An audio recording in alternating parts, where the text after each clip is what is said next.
El motivo por el cual estamos acá y estamos haciendo este programa es que estamos festejando los 100 años de la Institución Cultural Española. Un evento que realmente, en mi opinión, ha sido uno de los eventos más extraordinarios que ha tenido España como intercambio con Latinoamérica, o sobre todo utilizando el puerto de Buenos Aires, es decir, la Argentina, que además corresponde a que era la colectividad más grande que había en Sudamérica, la de Buenos Aires y Rosario. Y bueno, debido al fallecimiento, a la muerte de don Marcelino Menéndez Pelayo en 1912, se puso en marcha un proyecto que fue realmente ejemplar, un proyecto que tiene dos patas, una en la Argentina y la otra en España, de la cual nos va a hablar Margarita Márquez, que es la Junta para Ampliación de Estudios de Madrid. Avelino Gutiérrez, que era un médico montañés muy influyente, además en la colectividad y además emparentado con la familia del presidente Roque Sáenz Peña, fue él quien tomó la iniciativa, en la muerte de don Marcelino, de iniciar este intercambio científico-cultural, en parte porque existía ya una larga polémica que venía de España de la falta de ciencia entre los españoles. Se llamó la famosa polémica de la ciencia española, donde intervino don Marcelino Menéndez Pelayo insistiendo de que había ciencia en España y que los españoles eran capaces de hacer ciencia. Entonces, dentro de este contexto, Avelino Gutiérrez quería demostrarle a la sociedad argentina, que era media escéptica respecto a esto de que los españoles tenían ciencia y sobre todo que podían tener ciencia en español, en la lengua española, que eso fue algo muy importante, sobre todo desarrollar esta teoría la puso en práctica y muy en práctica nuestro propio Premio Nobel de Ciencias, Bernard Dusay. Ortega mismo, cuando vino acá, habló de una nueva sensibilidad, habló de, en fin, de la capacidad española para revertir años de estancamiento. En fin, lo que significó la Junta para Ampliación de Estudios, una apertura hacia Europa. O sea que el mensaje de Ortega, que fue el que prendió más fuerte en la sociedad argentina, porque eso sí que fue algo que Ortega logró romper con esa especie de muro que había entre lo español y lo argentino, él sí transmitió a esta colectividad española y además a la sociedad argentina de que había una posibilidad de crear una nueva perspectiva para el mundo hispano. Otro gran aporte de la cultural fue el aporte científico, de las ciencias duras. Nosotros teníamos cátedras que recién se iniciaban en el país, o sea, no teníamos todo hecho y acabado, concluido como tenían los europeos o como tendrían otras nacionalidades. Aquí se estaba haciendo, se estaban gestando en las universidades de todo el país nuevas cátedras científicas. Y por supuesto que una de las más importantes era la cátedra de medicina. ¿Por qué? Porque había que desarrollar una ciencia social de bienestar social para todos estos inmigrantes que llegaban, algunos en condiciones bastante lamentables de salud, y tenían que tener un apoyo médico-científico. Era digamos, una medicina de origen social la que se quiso establecer, por eso que la presencia de Gregorio Marañón fue importante, porque también Marañón, que vino en el 37, él ya había desarrollado este tipo de medicina social en la propia España, o sea que lo que hizo fue traducir un poco lo que había, los problemas que él había encontrado en España y aplicarlos un poco a este nuevo mundo. No hay que olvidarse de Ángel Cabrera, porque Ángel Cabrera, según me dicen, fue el padre de la zoología argentina y se quedó como director de nuestro Museo de Ciencias Naturales de La Plata, que es uno de los museos más importantes que tenemos en este país. Otra persona que yo quería mencionar, porque sí que dejó muchos discípulos, porque se quedó erradicado en la Argentina, se casó con la hija de Avelino Gutiérrez incluso, es la figura del matemático Julio Rey Pastor. Personalidad que, como Margarita Márquez sabe muy bien, muy difícil de manejar. Algunos de estos científicos no eran personalidades fáciles, pero un matemático excelente que fue la base de los estudios de las matemáticas en la Argentina y me parece que también en España, porque también él desarrolló las matemáticas en lengua española, o sea, sus manuales, sus libros eran muy leídos. Otro aspecto que me gustaría destacar de Julio Rey Pastor es que algunos de estos científicos, muchos de ellos, eran también historiadores en su propia rama de la ciencia. Era un excelente historiador de las matemáticas, con lo cual desarrolló en la Argentina también unos conocimientos sobre la famosa de la ciencia española, polémica de la ciencia española, si hubo o no hubo matemáticos, y él más o menos encara el tema de una manera objetiva. Bueno, la cátedra cultural, bueno, la cultural fue un proyecto realmente de una envergadura que hoy no sé si la apreciamos como corresponde. Ortega cerró la curva histórica de esa cultural con la Junta para Ampliación de Estudios, porque la cultural siguió después unos cuantos años, pero ya bajo otro sistema, bajo el sistema franquista, que ya tenía otros intercambios, hicieron otras instituciones, se argentinizó un poco más la cultural, pero lo que nosotros estamos aquí honrando, si se quiere, fue ese puente entre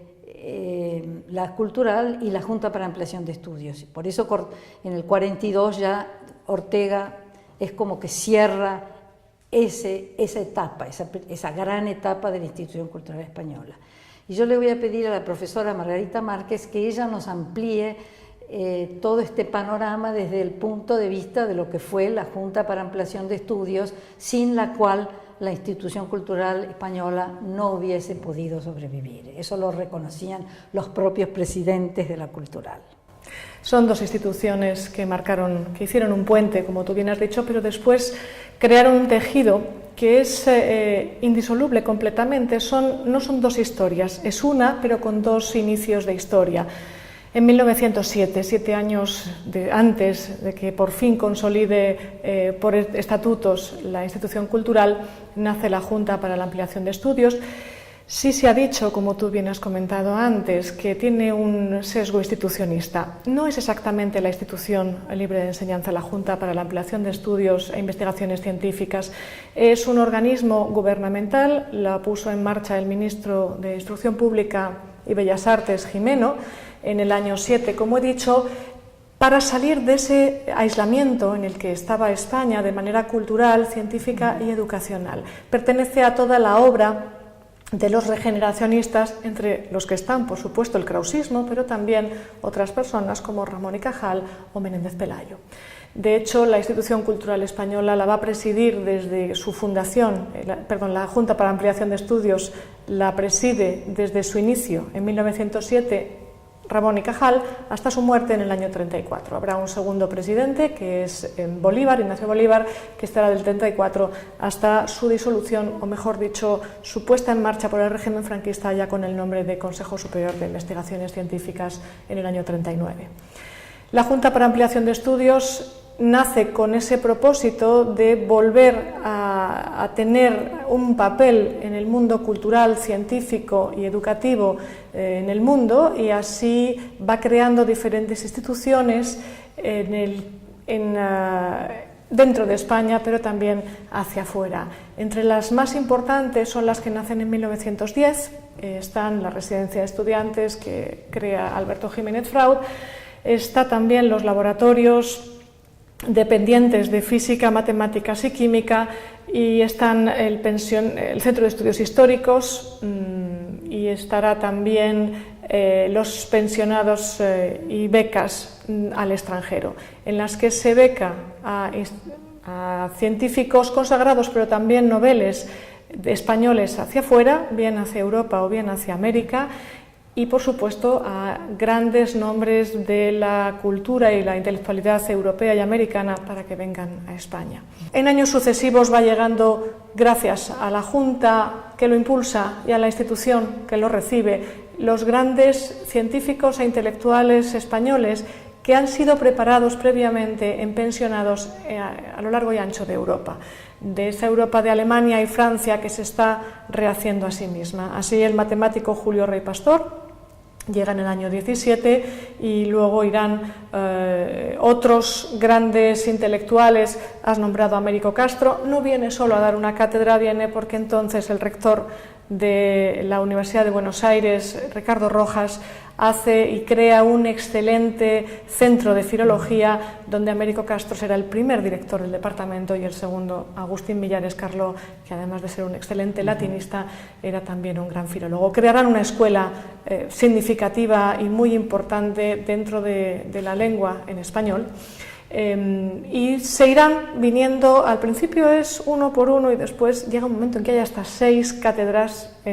casi simultáneas. Has hablado de los años 20, de María de Maeztu, del embajador, su hermano Ramiro, que nunca ocupó una cátedra, pero sí dio importantísimas conferencias y fomentó ese puente del otro lado. Hizo muchas reuniones concienciando a la gente de la importancia de la ciudad universitaria, la nueva ciudad universitaria de Madrid. Se consiguió muchísimo apoyo económico de parte de las comunidades españolas en Buenos Aires.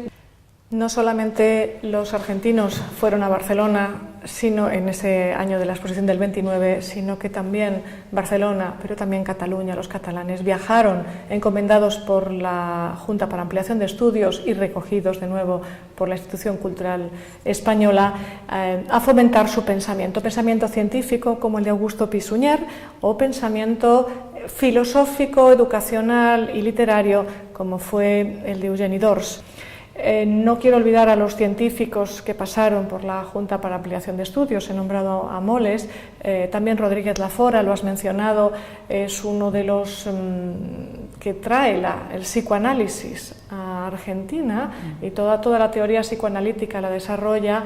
y el físico por excelencia Blas Cabrera vendrá introduciendo a su gran amigo, pero también a su admirado maestro Einstein, Albert Einstein, que después, con los años, vendrá en el 24, me parece que llega Einstein a Buenos Aires, y Blas Cabrera le ha precedido en el año 22.